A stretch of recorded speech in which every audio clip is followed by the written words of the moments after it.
ومن أحسن قولا ممن دعا إلى الله وعمل صالحا وقال إنني من المسلمين. السلام عليكم ورحمة الله وبركاته.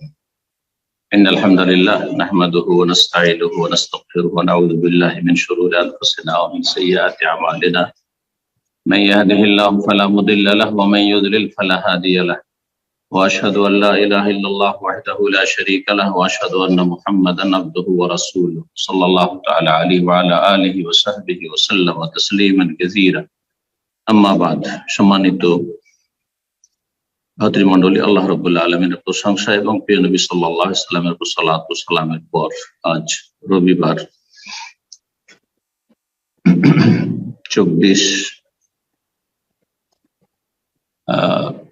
শাওয়াল 1444 হিজরি মোতাবেক 14 মে 2023, যে যেখান থেকে আমাদের সাথে আছেন আপনারা সবাই জানছেন যে আমাদের প্রথম আধা ঘন্টার মতো দর্স হয়। সংক্ষিপ্ত বিষয়বস্তু হচ্ছে ফিকহুত তাহারা, পবিত্রতার মাসাইল।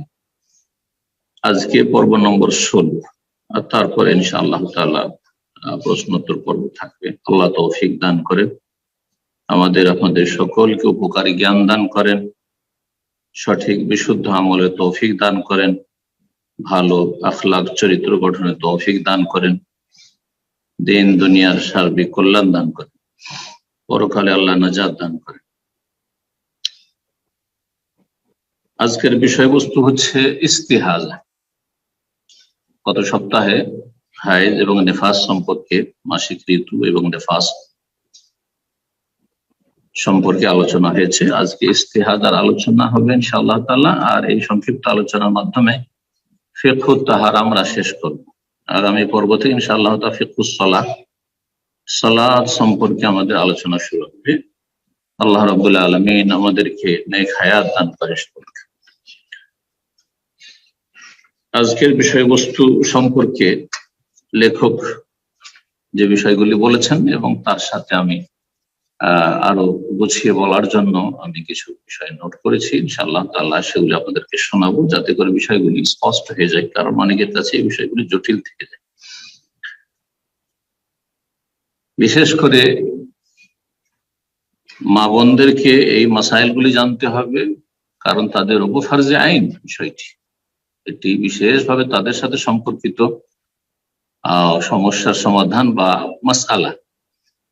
আর প্রত্যেকে আমরা কেউ না কেউ অভিভাবক, সে স্বামী হিসাবে অভিভাবক হোক, অথবা বাবা হিসাবে অভিভাবক হোক, ভাই হিসাবে অভিভাবক হোক, তাদেরকেও এই মাসাইলগুলি জানতে হবে, কারণ তাদের আশেপাশে অথবা তাদের সাথে সংশ্লিষ্ট, তাদের অধীনে, তাদের তত্ত্বাবধানে অনেক নারীরা রয়েছেন। আল্লাহ রাব্বুল আলামিন যেন তৌফিক দান করেন। ইস্তিহাজা হচ্ছে বিশেষ একটি রক্ত।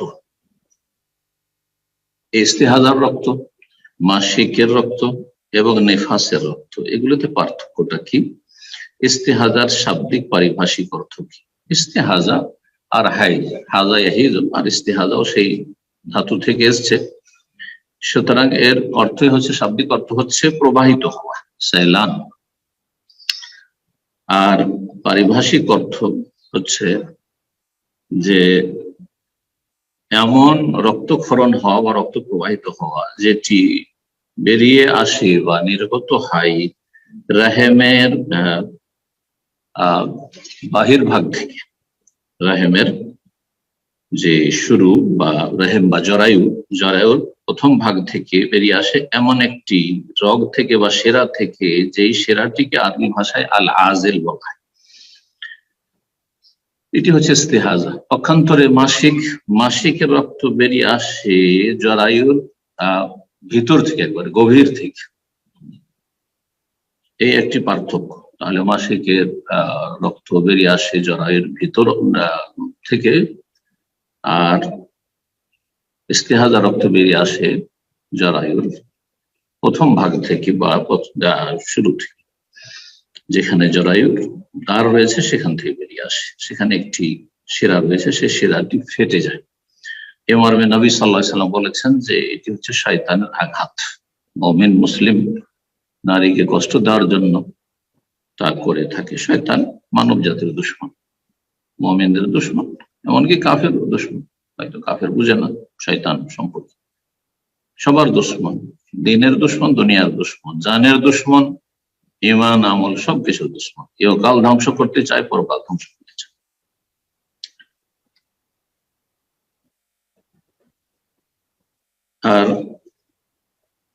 আর একটি পার্থক্য হচ্ছে মাসিকের সাথে ইস্তেহাজার, যে মাসিকের রক্ত গাঢ় কালো হবে, মাসিকের রক্ত হবে দামন আসওয়াদ, যেমন হাদিসে রয়েছে, কালো হবে। পক্ষান্তরে ইস্তেহাজার রক্ত হবে তাজা এবং লাল, যেটি স্বাভাবিক তাজা রক্তের রং হয়। রঙের ক্ষেত্রে এই পার্থক্যটি হয়ে গেল। দেখার ক্ষেত্রে, ধরনের ক্ষেত্রে মাসিকের রক্ত হবে সাখিনুন গালিজ, এরকম বলছে, গাঢ় হবে, অত্যন্ত গাঢ় হবে। পক্ষান্তরে ইস্তেহাজার রক্ত হবে তাজা আর তরুণ। আর একটি পার্থক্য হচ্ছে যে মাসিক রক্ত হবে মুনতেনুনকারী, নোংরা, দুর্গন্ধযুক্ত, প্রচন্ড তাতে দুর্গন্ধ থাক, গন্ধ থাক। মাসিক রক্তে খুব বেশি গন্ধ রয়েছে। পক্ষান্তরে ইস্তেহাজার রক্ত সাধারণ রক্তের মতো, তাতে ওই রকমের দুর্গন্ধ নেই, স্বাভাবিক যেটা রক্তের গন্ধ রয়েছে সেটি। আর একটি পার্থক্য হচ্ছে, যেটা এখানে 5 নম্বর বলা যেতে পারে, তা হচ্ছে যে মাসিকের রক্ত কোনো জায়গায় পড়ে থাকলে সেটা জমবে না, ওই অবস্থায় গাঢ় হয়ে আছে, ওইভাবেই থেকে যাবে, জমবে না। কিন্তু ইস্তেহাজার রক্ত অন্যান্য রক্তের মতো, রক্তক্ষরণ হওয়ার পর রক্ত প্রবাহিত হলে তারপরে কিছুক্ষণের মধ্যে সেটা জমে যায়। ইস্তেহাজার রোগী, ইস্তেহাজাটা কি? সেটা হচ্ছে যে মাসিকের সময় ছাড়াও প্রতি মাসের অধিকাংশ সময় বা কোনো মাসের অধিকাংশ সময়টাই রক্তক্ষরণ হতে আছে নারীদের। মাসের অধিকাংশ সময় রক্তক্ষরণ হতে থাকবে, এটা মাসিক নাই, এটা মাসিকের লক্ষণ নাই, তাহলে অবশ্যই সেটি হচ্ছে রোগ, একটি ব্যাধি। ইস্তেহাজার অবস্থায় মহিলা ওই রকম নাপাক নয় যার জন্য ইবাদত বন্দেগী করা চলবে না, বরং ইবাদত বন্দেগী ফরজ। কিন্তু সে অন্যান্য রোগীর মতো কি করবে তাহলে? ইস্তেহাজার রোগী যখন মাসিক শেষ হয়েছে, বুঝতে পারছে আমার মাসিক শেষ হয়েছে, তারপর ব্লিডিং আসতে আছে, গোসল করে নেবে। আর গোসল করে নেওয়ার পরে সে হচ্ছে স্থায়ী এমন মানুষ যার হাদাস বা নাপাকি, যার নাপাকি হচ্ছে স্থায়ী, মানে হাদাস ও দায়। যেমন কারো পেশাব সবসময় ঝরতে আছে, তার যেমন হুকুম প্রতি অক্তে তাকে উজু করতে রক্ত শুরু হওয়ার পরে, ঠিক তেমনই যার রক্তক্ষরণ হইতে আছে ইস্তেহাজার, সে প্রতি অক্তের জন্য উজু করবে। আর লজ্জা স্থানে কিছু তুলো অথবা কাপড় দিয়ে সেটা এমন ভাবে রাখবে যাতে করে রক্ত অন্যান্য কাপড়ে শরীরে ছড়িয়ে না যায়, অথবা যেখানে সালাত আদি করছে বা চলাফেরা করছে ছড়িয়ে না যায়, পড়ে না যায়।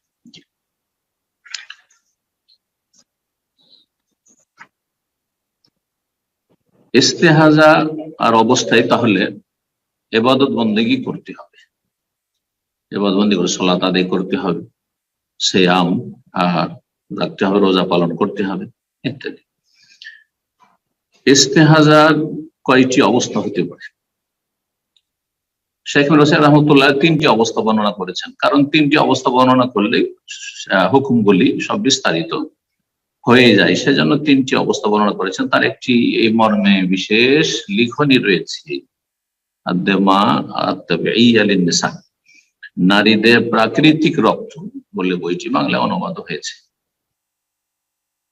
আর অন্যান্যরা অধিকাংশ ফোকাহারা 4 ভাগে ভাগ করেছেন, কারণ যদি ভাগ করা যায় যুক্তিকে সামনে রেখে তাহলে 4টি অবস্থা হয়, তার মধ্যে 2টি অবস্থার হুকুম একই, তাহলে একটি কমে গেল। এই জন্য শেখ নাসির রাহিমাহুল্লাহ তিনটি অবস্থা বর্ণনা করেছেন। এই জন্য এই কথাটি বর্ণনা করলাম খুলে, যে যাতে করে কেউ দুই রকমের লিখনি পড়ে বিব্রত না হয়, যে কোনো জায়গায় দেখছি তিনটি অবস্থা, কোনো জায়গায় দেখছি চারটি অবস্থা, বা কোনো আলোচনা শুনছি চারটি অবস্থা, কোনো আলোচনা শুনছি তিনটি অবস্থা। এই চারটি অবস্থা তাহলে আমাদের শোনা যাক। প্রথম অবস্থা হচ্ছে ইস্তেহাজা, ইস্তেহাজার অথবা মুস্তাহাজার। যার ইস্তেহাজা হচ্ছে যেই বোনের, তার প্রথম অবস্থা হচ্ছে যে সেই ব্যক্তির আগের মাসিকের অভ্যাস রয়েছে, মাসিকের আগের অভ্যাস রয়েছে আর ইস্তেহাজা শুরু হয়েছে, অর্থাৎ এর আগে মাসিক হয়েছে একবার অথবা তার বেশি। তাহলে একটা অভ্যাস আছে যে কতদিন মাসিক হয় তার জানা আছে, প্রতি মাসে এতদিন মাসিক হয়, একে মুতাদা বলা হয়। যার অভ্যাস রয়েছে, অভ্যস্ত মাসিকে মুতাদা। আর তারপরে যে অতিরিক্ত ব্লিডিং আসছে ইস্তেহাজা, সে পার্থক্য করতে পারছে যে এই কয়েকদিনে রক্তের বিভিন্ন যে লক্ষণগুলি রয়েছে সেটা বলছে যে এটা মাসিক ছিল, আর তারপরে অতিরিক্ত যে রক্ত যেদিন থেকে শুরু হয়েছে বুঝতে পারছি সেটা তাজা, অথবা সেটাতে এরকম দুর্গন্ধ নেই, ইত্যাদি যেসব লক্ষণগুলি একটু আগে বললাম, সেগুলি থেকে সে বুঝতে পারছে যে না, এটা হচ্ছে ইস্তেহাজা, এটা হচ্ছে রোগের কারণে। তাহলে একে ফুকাহারা বলেছেন মুতাদা, মানে যার অভ্যাস রয়েছে মাসিক আসা, আর মুমাইয়িজা মানে রক্তের পার্থক্য করতে পারছেন, পার্থক্য করতে পারছেন, আর আবার রক্তের মাঝে আর অভ্যাসও রয়েছে আগে। তো অভ্যাসকে এখানে কেন্দ্র করে আমল করবে, যে আগের যে অভ্যাসটা আছে সেই অভ্যাসটা মোতাবেক সে চলবে, নাকি যে পার্থক্য করতে পারছে সেটার উপর আমল করবে। এই ক্ষেত্রে অধিকাংশ আইম্মায়ে কেরামগণ, ওলামায়ে কেরাম বলেছেন যে না, তা'মালু বিল আদা, অভ্যাসের উপর আমল করবে। অর্থাৎ কারো যদি 10 দিন অভ্যাস থাকে অথবা 6 দিন অভ্যাস থাকে, পার্থক্য করতে গিয়ে একটু কম বেশি হচ্ছে, 5 দিন মনে হচ্ছে অথবা 7 দিন মনে হচ্ছে, তো তামিজ যে পার্থক্য তাকে মনে হচ্ছে তা সে বিষয়কে কেন্দ্র করবে না বা তার আমল করবে না, বরং আমল করবে অভ্যাসের উপর। এটি হচ্ছে হানাফি মাযহাব, এটি হচ্ছে হাম্বলি মাযহাব, এটি শাফি মাযহাবের একটি মত। ইমাম ইবনে তাইমিয়া রাহিমাহুল্লাহ এই মতটিকে শক্তিশালী বলেছেন। আল্লামা ইমাম ইবনে উসাইমিন রাহমাতুল্লাহ আলাইহি এই মতটিকে পছন্দ করেছেন। এই মতের পক্ষে দলিল হচ্ছে মায়েশা রাদিয়াল্লাহু তাআলা আনহা থেকে বর্ণিত হাদিস। তিনি বলছেন যে ফাতেমা বিনতে আবি হুবাইশ, আবু হুবাইশের মেয়ে ফাতেমা নবী সাল্লাল্লাহু আলাইহি ওয়াসাল্লামকে জিজ্ঞেস করছে, আল্লাহর নবী সাল্লাল্লাহু আলাইহি ওয়াসাল্লাম জিজ্ঞেস করলেন, বললেন ওই মহিলা, ইন্নী উস্তাহাদু ফালা আতহুর, আমার ইস্তেহাজা হচ্ছে আর আমি পাক পবিত্র হতে পারছি না, মানে আমার রক্ত বন্ধই হচ্ছে না। আফাদা উসসালাত, তাহলে কি আমি যতদিন পর্যন্ত এরকম আমার রক্ত আসতে আছে ততদিন পর্যন্ত আমি সালাত ছেড়ে দেবো? ফাকালা নবী সাল্লাল্লাহু আলাইহি ওয়াসাল্লাম, সালাত ছাড়তে পারবেন না? একটা মাস ধরে 25 দিন ধরে ধরেন রক্ত আসতে আছে আর ছেড়ে দিবেন না? ইন্নামা যালিকা ইরকুন, এটি হচ্ছে বিশেষ একটি শিরা ফেটে যাওয়া, সেই শিরা থেকে রক্তক্ষরণ হচ্ছে। ইরকুন মানে দামা ইরকিন, এটি হচ্ছে বিশেষ একটি শিরা থেকে রক্তক্ষরণ।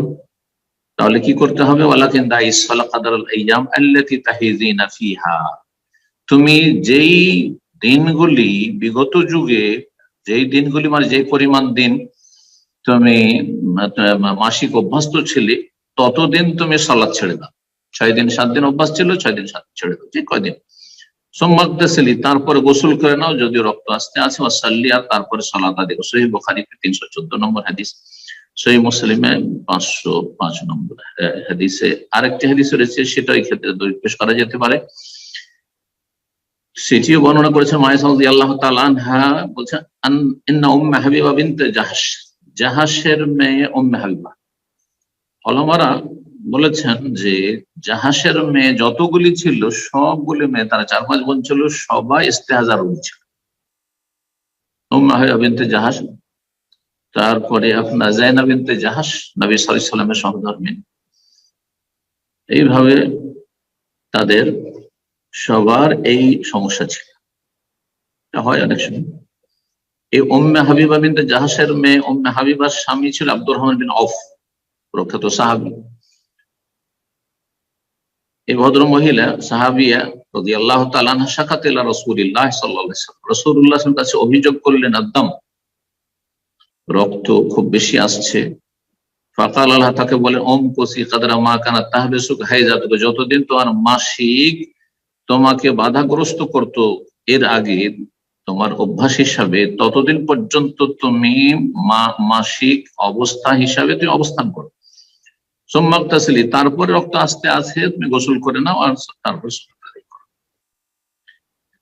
এটি ছিল তাহলে প্রথম অবস্থা, সেটা হচ্ছে মুতাদা মুমাইয়াজা, অভ্যাস আছে আর তামিজও করতে পারছে, তামিজ উপর আমল করবে না, অভ্যাস উপর আমল করবে। দ্বিতীয় অবস্থা হচ্ছে এমন ইস্তেহাজার রোগী যার অভ্যাস আছে কিন্তু তামিজ করতে পারে, তামিজ করতে পারে না আর অভ্যাস আছে, তাহলে স্পষ্ট বিষয় যে আমল করবে কিসের, অভ্যাসের উপরে আমল করবে, কারণ তার তো তামিজ। কিন্তু আগের যে বিষয়টি ছিল, অবস্থাটি ছিল, তাতে কেউ কেউ বলেছেন না, এখানে অভ্যাস আমল করবেন না, সে পার্থক্য করতে পারছে, যেহেতু পার্থক্যের উপর আমল করবে, অন্যরা বলেছেন।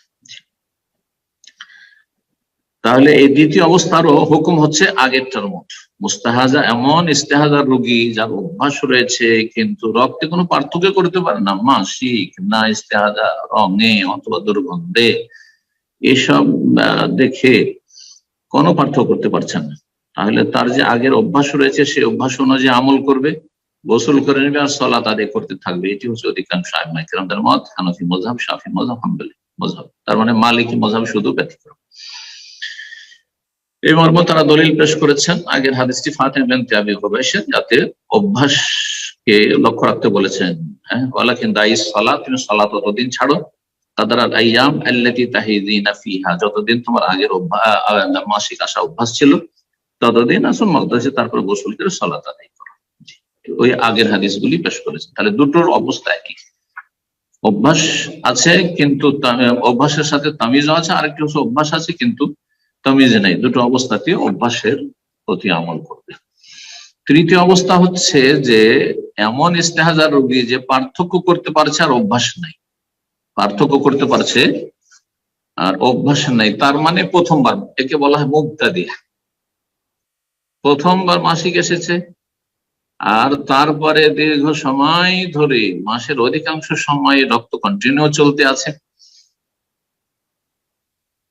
এ হচ্ছে এমন যে মুবতাদি প্রথমবারে, কিন্তু পার্থক্য করতে পারছে রঙে, বেশ কয়েকদিন প্রথম দিকে দেখছে যে না কালো রক্ত বা দুর্গন্ধযুক্ত ছিল ইত্যাদি, তারপরে দেখছে যে না রক্তের রং এখন তাজা আর ওই রকমের দুর্গন্ধ নেই, পার্থক্য করতে পারছে, তাহলে স্পষ্ট, তাহলে ফাইন্না তা'মালু বিত-তামিজ, যখন পার্থক্য করতে পারছে পার্থক্যের উপর আমল করবে। এই মতটি হচ্ছে শাফি মাযহাব, হাম্বলী মাযহাব, ইমাম ইবনে তাইমিয়া রাহিমাহুল্লাহ পছন্দ করেছেন, ইমাম শাওকানি, ইবনে বাজ, ইবনে উসাইমিন সবাই মতটি পছন্দ করেছেন। কারণ পার্থক্য করতে পারছে, পার্থক্য যখন করতে পারছে তাহলে অনুমান করে 6 দিন 7 দিন শুধু ছেড়ে দেবো না, পার্থক্যের উপর আমল করবে। 4 নম্বর অবস্থা হচ্ছে যে এমন ইস্তেহাজার রোগী যার অভ্যাস নেই, আগের অভ্যাস নেই, মুবতাদিয়া, প্রথম এসছে জীবনে মাসিক, জীবনে প্রথম মাসিক এসছে আর রঙে কোনো পার্থক্য করতে পারছে না, অভ্যাস নেই আর পার্থক্য করতে পারছে না, তাহলে কিসের আমল করবে? অভ্যাস নাই যে অভ্যাস আমল করবে, আর পার্থক্য করতে পারছে না। এই ক্ষেত্রে নবী সাল্লাল্লাহু আলাইহি ওয়াসাল্লামের সেই হাদিস ফিট হবে যাতে বলা হয়েছে 6 দিন অথবা 7 দিন আল্লাহর উপর ভরসা করে ছেড়ে দাও। এই মতটি হচ্ছে হাম্বলী মাযহাব, শাফি মাযহাবের একটি মত, ইবনে তাইমিয়া, ইবনে রাজব এবং ইবনে বাজ, ইবনে উসাইমিন সমস্ত যারা মুহাক্কিক গবেষক আইম্মায়ে কেরাম তারা এই মতে রয়েছেন। সুতরাং এটি হচ্ছে শক্তিশালী, সেটা হচ্ছে যে 6 দিন 7 দিন, 6 দিন অথবা 7 দিন মাসিক মনে করবে আর বাকিটা তখন ইস্তেহাদা মনে করবে। এই ক্ষেত্রে জাহাসের আরেক মেয়ের হাদিস, তার সমস্যা ছিল হামনা বিনতে জাহাস, তাহলে জাহাসের মেয়ে হামনা, জাহাসের মেয়ে জানলাম উম্মে হাবিবা বিনতে জাহাস, আর জাহাসের মেয়ে যায়নাব বিনতে জাহাস, এদের সবার এই সমস্যা ছিল। এই হাদিস আবু দাউদ তিরমিজিতে রয়েছে এবং হাদিসটিকে হাসান বলা হয়েছে। তো এতে কি রয়েছে, হামনা বিনতে জাহাস বলছেন যে তিনি নবী সাল্লাল্লাহু আলাইহি ওয়াসাল্লাম বলেন, ইয়া রাসূলুল্লাহ, আল্লাহর রাসূল, ইন্নী উস্তাহাযু হাইদাতান কাবীরাতান শাদীদাতান, আমার প্রচন্ড রক্তক্ষরণ হচ্ছে, আমার প্রচন্ড বেগে মাসিক আসছে বা হাইজ আসছে, তিনি হাইজ মনে করছিলেন। ফামা তারা ফিহা, তাহলে এই ক্ষেত্রে আপনার কি মতামত, আপনি কি বলছেন আমাকে? কাদ মানাতনি সলাত ও সিয়াম, আমাকে সলাত সিয়ামে বাধাগ্রস্ত করেছেন, না আমি সলাত আদায় করতে পারছি না সিয়াম পালন করতে পারছি। ফাকাল রাসূলুল্লাহ বললেন, আন আতুল্লাকিল কুরসুফ, তুমি তুলো ব্যবহার করো যাতে করে তোমার কাপড় শরীর খারাপ না হয়ে যায় জি রক্তে। কালাত হুয়া আকসারু মিন যালিক, তুলো দিয়ে আর কাপড় দিয়ে থামানো যাবে না, এত বেশি রক্তক্ষরণ হচ্ছে।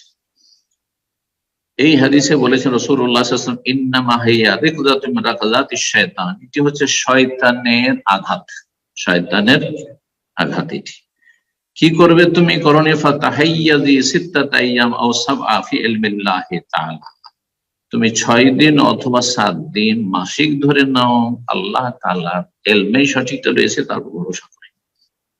সুম্মা তাসলি, তারপর গোসল করে নাও 6-7 দিন পরে। হাত্তা ইযা রাআইতি আন্নাকা কাদ তাহুরতে, যখন দেখবে যে তুমি পাক পবিত্র হয়ে গেছো, তার মানে গোসল করে পরিষ্কার পরিচ্ছন্ন হয়ে গেছে।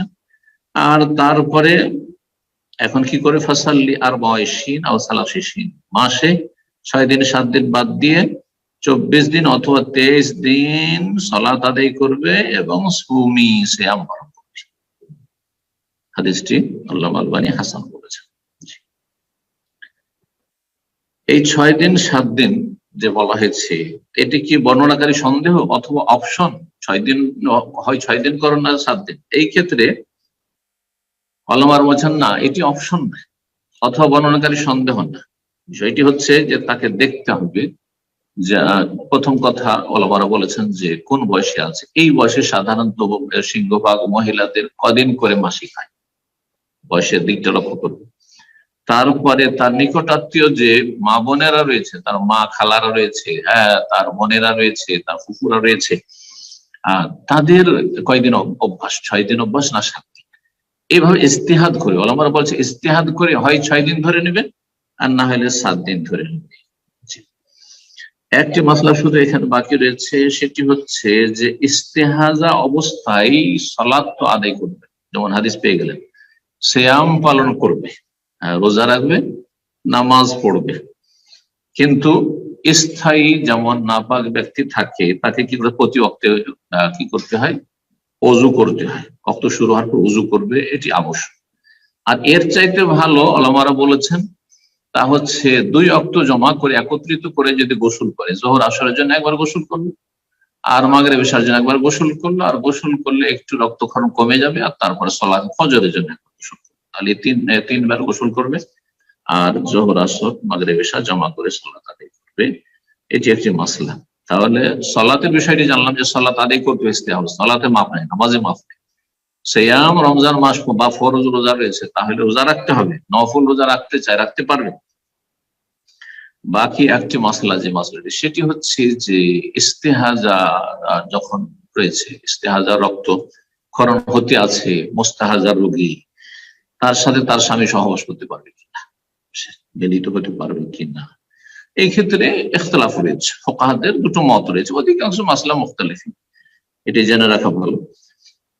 মুত্তাফাক আলাইহি মাসলা সংখ্যা প্রতিটি ক্ষেত্রে খুব কম পাওয়া যাবে, ইখতিলাফ যে কোনো জায়গাতে, কারণ মানুষের দৃষ্টিভঙ্গি, তারপরে দলিল, আর বিভিন্ন দিক, কারো কাছে দলিল পৌঁছিল, কারো কাছে পৌঁছিল না, ইত্যাদি। কিন্তু সঠিক মত হচ্ছে যে সহবাস জায়েজ, যদি স্বামীর রুচি হয় আর তারপরে সহবাস করতে চায়, সহবাস করতে পারবে, এই ক্ষেত্রে শরীয়তে কোনো বাধা নেই।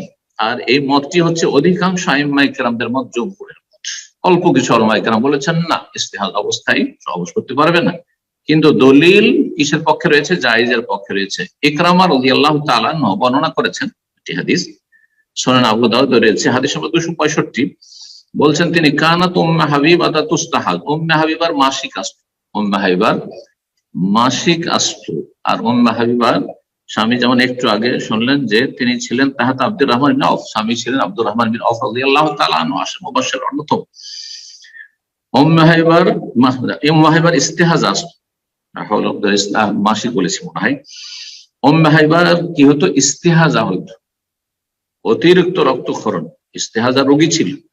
ফাকানা যাওজুহা ইয়াগশাহা, তার স্বামী তার সাথে সহবাস করত, তার স্বামী তার সাথে সহবাস করতো, নবী সাল্লাল্লাহু আলাইহি ওয়াসাল্লামের জীবদ্দশায় নিশ্চয়ই নবী সাল্লাল্লাহু আলাইহি ওয়াসাল্লাম থেকে অনুমতি নিয়েছেন। সাহাবী এমনিতে একটি কাজ করবেন আর যে মাসলা জানবেন না, অজ্ঞতার সাথে করবেন, এটা হতেই পারে না, 1 নম্বর কথা। 2 নম্বর কথা, যদি কোন সাহাবী ইজতিহাদ করে নিজে থেকে কোনো কিছু করে ফেলেন, তাহলে ওহির দরজা খোলা আছে, নবী সাল্লাল্লাহু আলাইহি সাল্লামকে সাথে সাথে আল্লাহ জানিয়ে দেবেন ওহী মারফত, আর তারপরে সতর্ক সাবধান করে। কারণ মাসিক অবস্থায় সহবাস হচ্ছে হারাম, কাবিরা গুনাহ, কাবিরা গুনাহগার হবে, এটা হতে পারে। সুতরাং মাসিক অবস্থায় হারাম, বাকি কথা হলো ইস্তেহাজার অবস্থায় সহবাস করতে চাইলে করতে পারবে। আল্লাহু তাআলা আলাম। ওয়া সাল্লাল্লাহু সাল্লাম আলা নবিয়িনা মুহাম্মদ ওয়া আলা আলিহি ওয়া সাহবিহি।